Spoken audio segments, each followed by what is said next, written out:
That government of the people, by the people, for the people. 米国の人情とに反発 Да здравствует мир международный. Урд минь Монголын уудам хад, хойно минь Монголын хүчрхэг их мордчлог байваа. Сайн байцгаана уу эрхэм үндэт үзэгчд болон сонсогчдоо.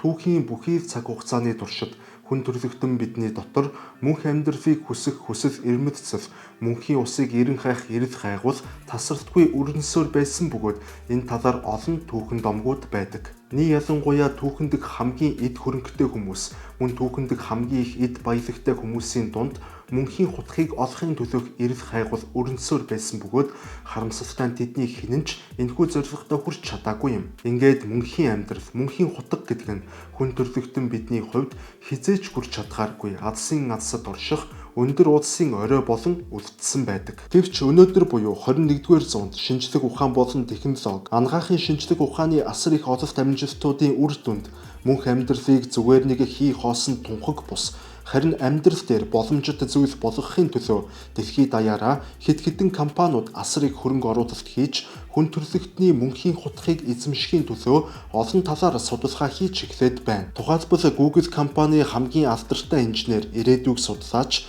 зохиолч Ray Kurzweil 2045 онд хүний оюун ухааныг хиймэл оюун ухаантай холбосноор хүн хагас дижитал орон зайд хиймлэр мөнхөд амьдрах боломж бүрдэн гэж үзэж байгаа юм. Түүнчлэн хүн төрлөختний насжилтыг уртсгах тал дээр судалгаа хийдэг Sense Research Foundation-ы үүсгэн байгуулагч Aubrey Gray гэх хүн хөгшрөлтийг эмчилж болох эмгэг хэмээн тодорхойлж хөгшрөлтийг ялан дийлэхийн төлөө асар их хөрөнгө татан төвлөрүүлж судалгаа хийж эхлээд байна. Мөн эдгээрээс гадна тэр бомтон Elon Musk, Peter Diamandis гэх мэт хүмүүс хүний мөнх амьдралын талаар итгэл төгс ярьцгааж байгаа бөгөөд өнөөдөр Америк нэгдсэн улсын хамгийн том хэд хэдэн компаниуд энэ чиглэлд асар их хөрөнгө хаян судалгаагаа нэгэнт хийж эхлээд байгаа юм. Энэ сэдвийн хүрээнд өнгөрсөн түүхийг мөн сөхөж үзвэл одоогоос 10,000 гаруй жилийн өмнө хүний дундаж насжилт 25-аас 30 нас байсан бол 14-р зуун гэхэд дундаж наслалт 30-аас 40 болон нэмэгдэж энэ цагаас эхлэн хүний насжилт тасралтгүй уртассаар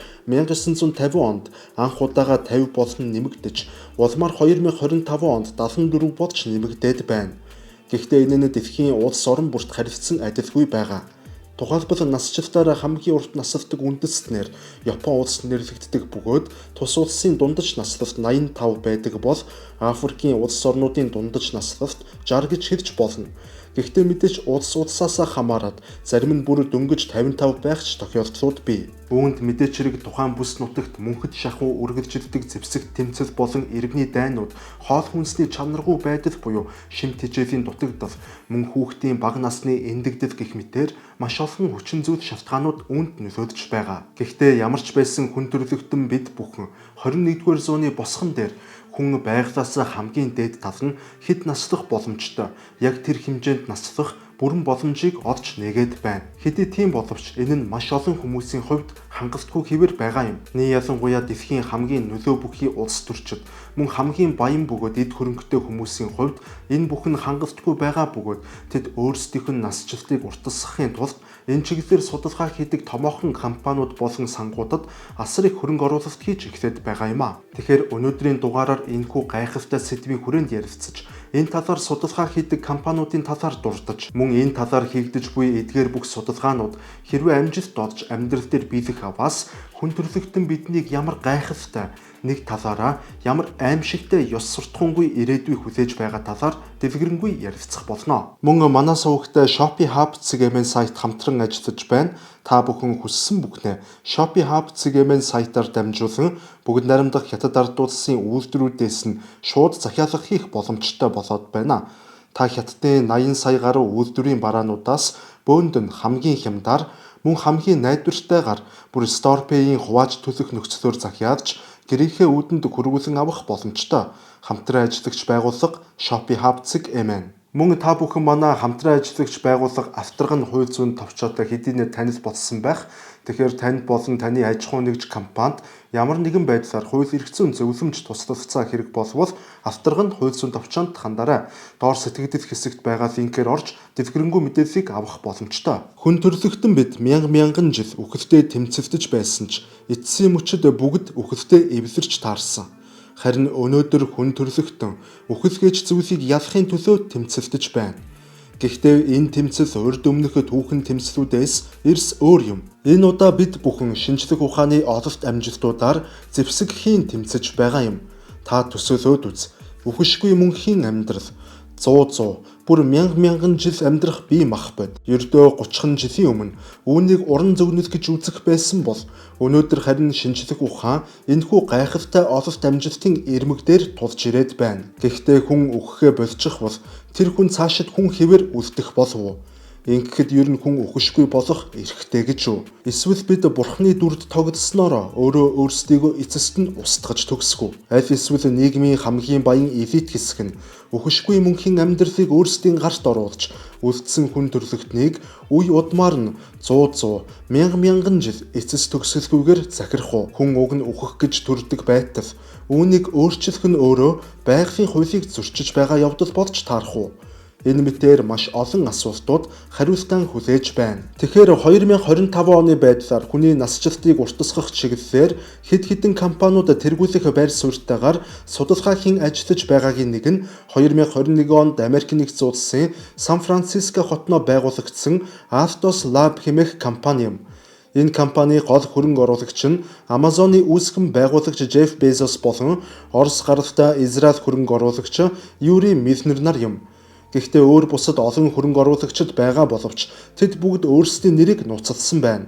Тэгэхээр эдгээр тэрбумтнууд болон хөрөнгө оруулагчид энэхүү компани судалгааг тухайн салбар дотроо амжилт олох хамгийн өндөр магадлалтай гэж үзэн нийт 3 тэрбум долларын санхүүжилт олгосон бөгөөд түүхэндх хамгийн өндөр санхүүжилттэй насжилт уртасгах төсөл болж чадсан юм. Энэхүү компани нь үндсэндээ бол хүний эсийг дахин залуужуулах замаар хүний насжилтыг уртасгаж, үхлийг хойшлуулах, цаашлаад үхлийг ялах зорилгоор ажиллаж байна. Зөвхөн хүн төрлөختөн гэлтгүүгээр энэ ертөнцийн буй бүхий л амьд амьдралын эс цаг хугацааны эрхээр хөгшрөнд ороодсоор эцэст нь үхэцгээдэг. Энэ бол байгалийн зам, байгалийн хууль юм.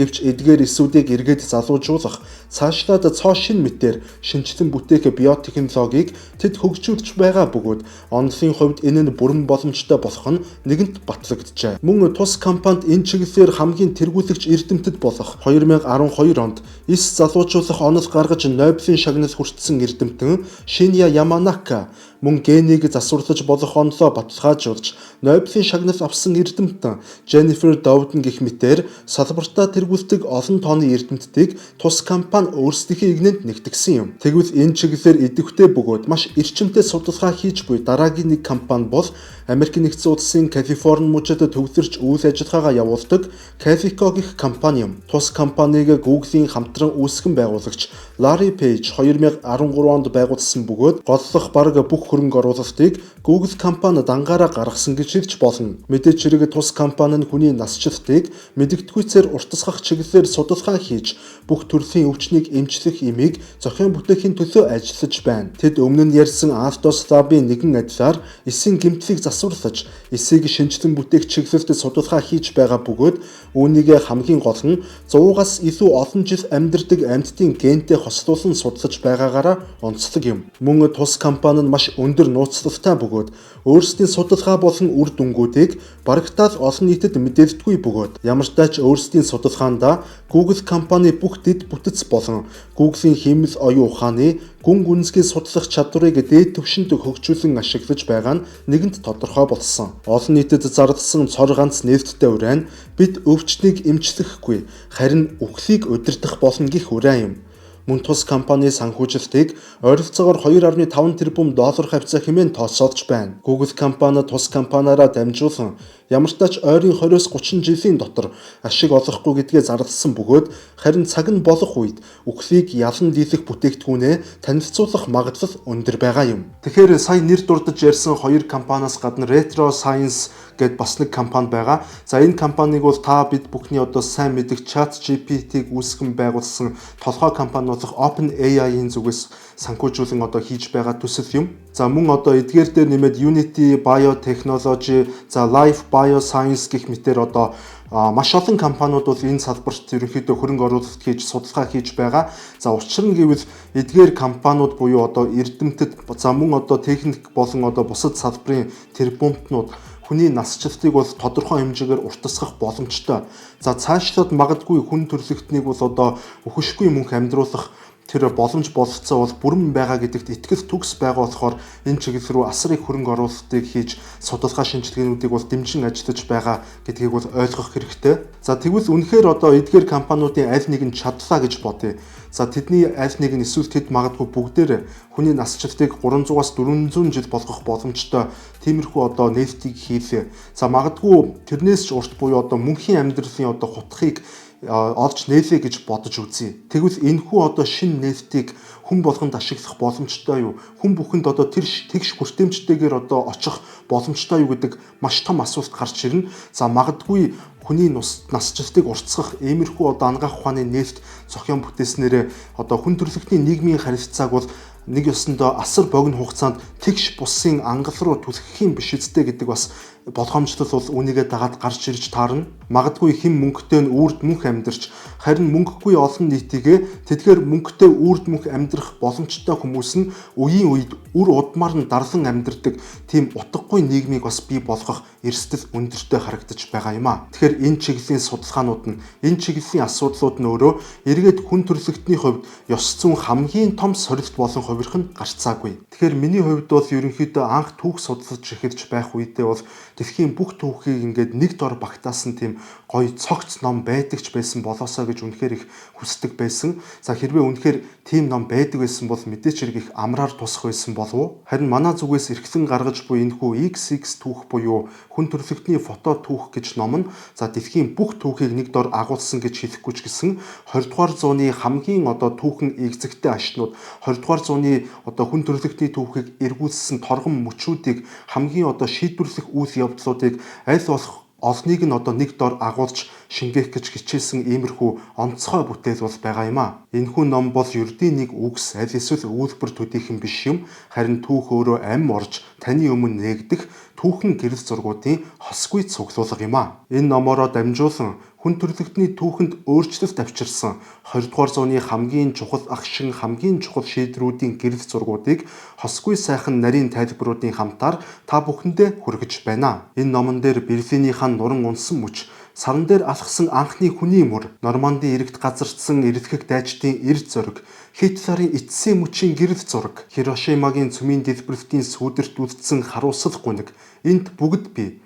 Хүн төрөлхтөн бид нар өнгөрсөн түүхээ харж ирээдүгэн бүтээдэг жамтай. Ингээд 20 дугаар зууны хамгийн торгон хамгийн гайхамшигтай түүхэн мөчүүдийг XX түүх ном танд санал болгож байна. Энэхүү гайхалтай бүтээлийг Subotai Pictures сувг 5 жилийнхээ ойд зориулсан бүтээсэн бөгөөд гадуур огт худалдаалагдахгүй.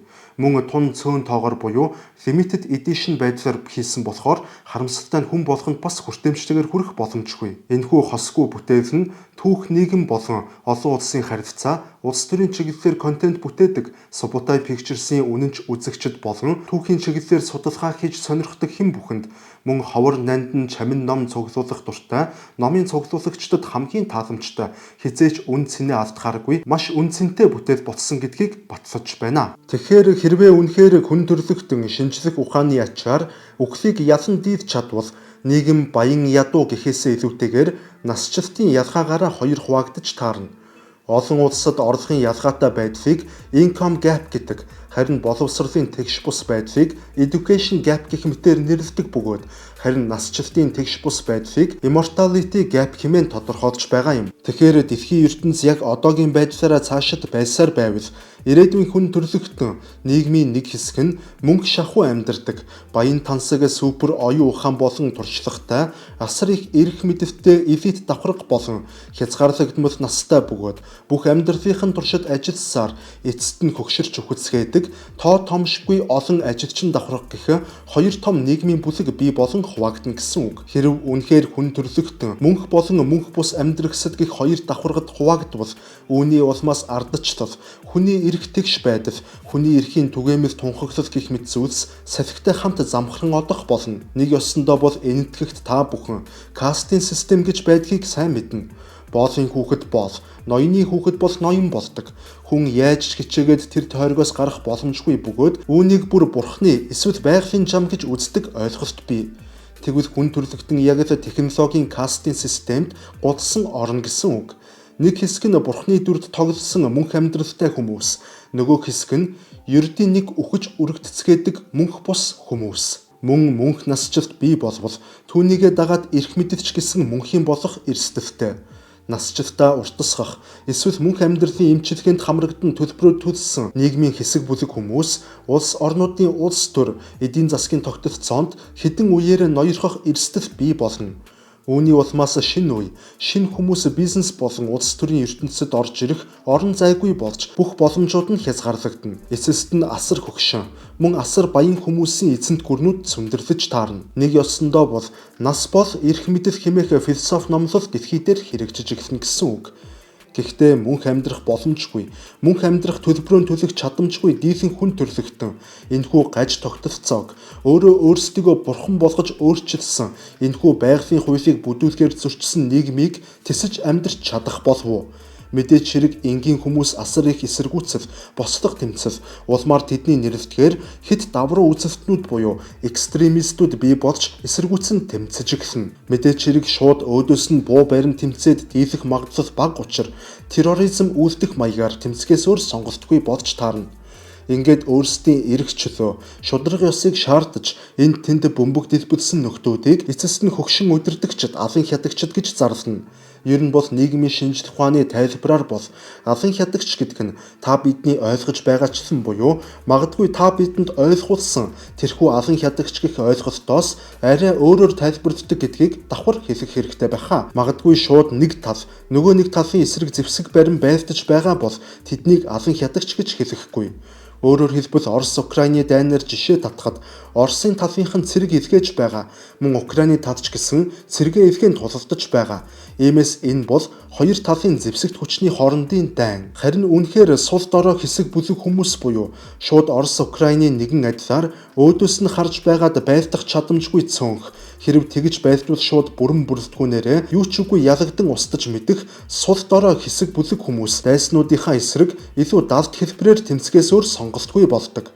Харин тэр далд хэлбэрийн тэмцлийг олон улсын нэршлэр алан хядах ажиллагааг буюу терроризм хэмээн тодорхойлоод байгаа юм. Иймээс угтаа бол алан хядагчид буюу террористууд гэдэг нь өөрсдийнхөө шаардлагыг илүү хүчтэй дайснараа хүлээн зөвшөөрүүлэхийн төлөө тэмцэж буй сул дорой хүмүүсийн нэгдэл гэж ойлгох нь зөв юм. Тэгэхээр насжилтын сэдвтэ эргээд ороход тэр аимшигтай мөнх настай дарангуулагчдын эсрэг мөнх бус хүмүүс шууд өөдөөс нь тэмцэх боломжгүй тул илүү далд хэлбэрээр тэмцгээс өөр сонголтгүй болно.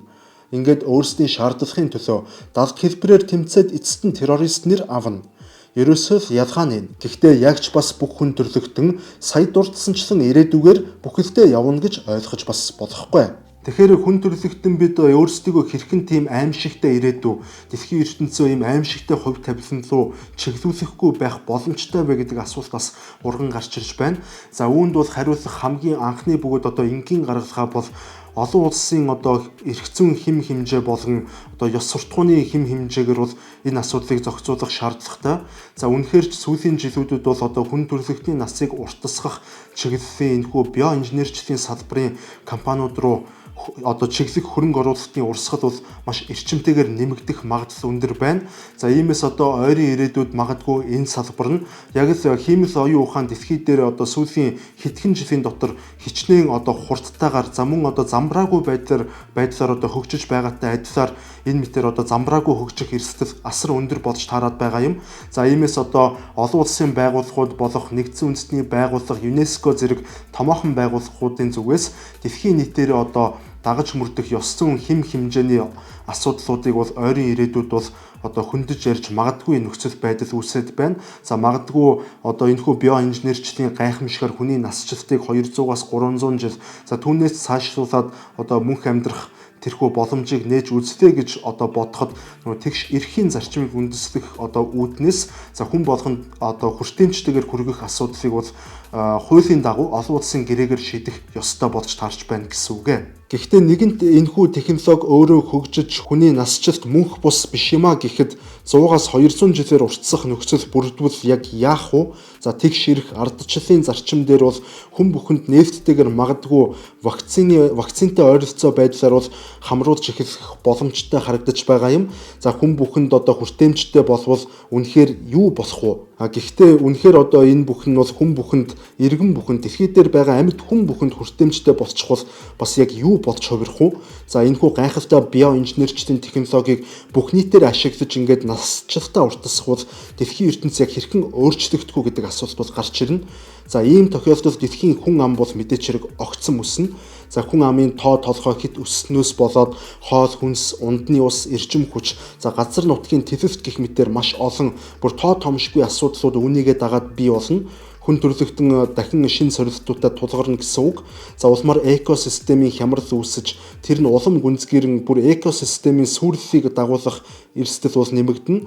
За энэ бүх хямрал хомсдлын араас өөр нэгэн аюул мөн хүлээж байгаа нь залуу хүмүүст одоо боломж хомигдож ажилгүйдэл улмаар одоо ядуурл газар авах аюул нүрлэж эхлэн гэсэн үг. Хүн бүхэн нэгэн адилаар урт насалдаг болчихвол бүх ажлын байрууд одоо өмнөх үеийнхэндээ эзлэгдэж шинэ үеийнхний боломжууд бол хязгаарлагдаж таарна.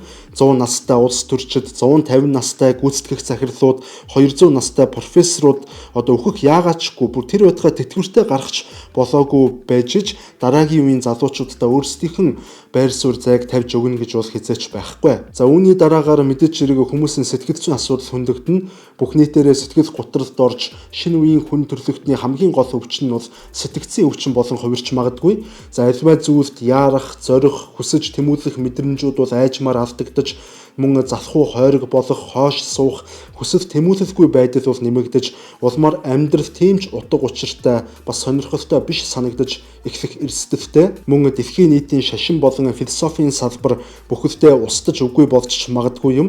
Дийлэнх шашнууд бол үхлийн дараах амьдрал деважин нүгэл буян үүлийн үрийн талаарх ойлголт дээр тулгуурладаг. Харин хүн үхэхээ бодчих бол эсвэл амьдрал маш урт удаан үргэлжилдэг болчих бол өнөөгийн шашнууд өөрсдийн мөн чанараа алдаж хүн төрлөختөн шашинд ач холбогдол өгөхөө бодож таарна. За үүний улмаас бүхэлдээ шашингүй нийгэм болон хувирбал хүмүүсийн морал, ёс суртахуун бол асар хурцтайгаар уналтанд орж бидэнд ёс суртахууны шинэ одоо суурь их үүсвэр хэрэг болж эхэлж таарна гэсэн үг. За үнэхээр ч хүн өөрөө бурхан мэд дааширч бурхны дүрд тоглож эхэлбэл шашин өөрөө ямар ч утга учиргүй болон хувирах нь бол мэдээч. За ингээд эцэст нь хүн төрлөختний хувьд ирээдүйн талаарх ойлголт бол байхгүй болно. Учир нь ирээдүй цаг гэж хизээч ирэхгүй. Зөвхөн урт удаан үргэлжлэх одоо цаг л мөнхөд орших болно гэсэн үг. Тэгэхээр хүн төрлөختөн өнгөрсөн бүх түүхийн туршид үеийн үед үхлээс зүгтсаар мөнхийн утгыг бол хайсаар ирсэн. За хүмүүс бид хөгширч бас зовж үхэхгүй байхыг бол хүсдэг. Магадгүй хэрв бид хизээч үхэхгүй бол бид хизээч нэгээ уучлахгүй, хизээч яарахгүй, хизээч хэн нэгнийг хайрлахдаа бүх зүрх сэтгэлээ гаргахаа бодчих одоо мэднэ. За учир нь бүх зүйл өөрийн гэсэн цаг хугацаатай байдаг учраас тэр хязгаарл биднийг бол хүн болгож хүний мөн чанарыг бүтээж цаг хугацаа гэдэг зүйл бас биднийг үн цэнтэй бол болгож байдаг. За иймээс магадгүй хүн төрлөختөн бид мөнх амьдрахын оронд илүү гүн гүнзгий, илүү утга учиртай амьдарч сурах хэрэгтэй мэт санагдаж байна. За яг үнэндээ бол үхэлтэй тэмцэхийн хажуугаар үхэлтэй бас эвлэрнэ гэдэг нь бол өөрөө асар том эр зоригч байж мэдэх юм аа.